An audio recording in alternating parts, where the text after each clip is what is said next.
Howdy, everybody. Welcome to our presentation on comparing chlorine trifluoride to chlorine monofluoride. This is Abram Alcaraz, Vinson, and Kyle Rodruigez. So first off, what is ClF3? It's an ingredient used in rocket fuel. It ignites most things that come in contact with it. It's can use in a variety of applications, mainly in the semiconductor industry. And then, what is chlorine monofluoride? Chlorine monofluoride is used in silicon wafers in the semiconductor industry. It is also made in used to manufacture nonstick coatings, and as just like the other one, it is used in rocket fuel. Some of the properties of these two chemicals is they're colorless if they're in gaseous form, or they'll have a greenish liquid. They smell pretty strong and they're pretty corrosive. So what you see is the Lewis structure for chlorine trifluoride. You can see how it stands. There's you can't really have any resonance structures because there's no double bonds. But we'll talk about that more in a minute. And then this is the Lewis structure for chlorine monofluoride. And so you've got your valence electrons in a single bond down the middle. So the key differences, chlorine trifluoride has a T-shaped structure, whereas chlorine monofluoride has a linear shape, and it's got ClF. The chlorine and ClF3 has external electrons, whereas the chlorine and ClF has no external electrons. So next up, formal charge. Formal charge can be calculated using the following formula.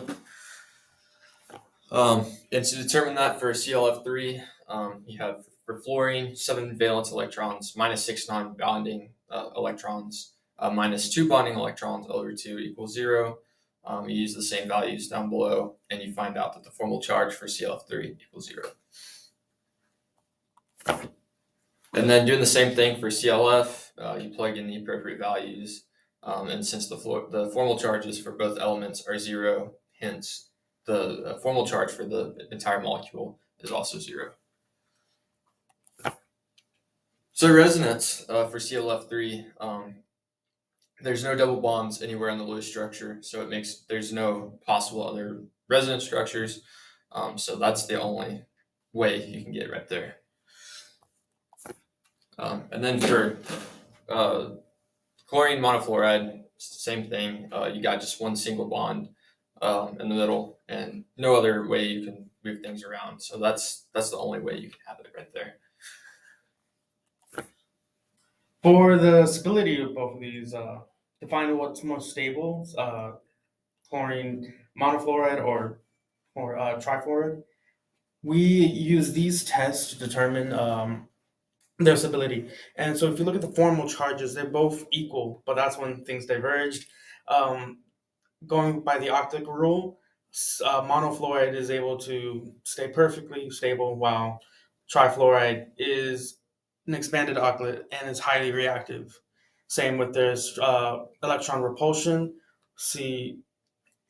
ClF is very stable and linear, while the T-shape makes it super reactive for trifluoride. And same with polarity, extremely polar for trifluoride.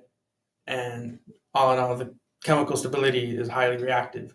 So to make sure which one's more stable, we find that monofluoride is more stable than the other one. Oh, the electron geometry for ClF is tetrahedral because it has 4 regions of electron density. It's also a polar molecule, as mentioned before. It is moderately polar. The electron configuration for ClF3, fluorine trifluoride, is trigonal bipyramidal because it has 5 regions of electron density. It is also polar, although it's more polar than chlorine monofluoride. The structural features of ClF, it is linear, so there aren't that many impressive structural features. It's not going to crystallize into any sort of it's not going to form crystals whenever it solidifies.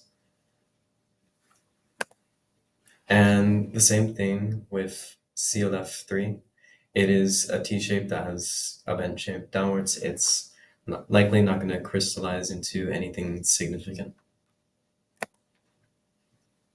Chlorine monofluoride and chlorine trifluoride are both unique elements with different geometries and uses.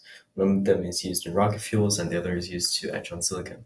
They have very different molecular and electron structures because they are different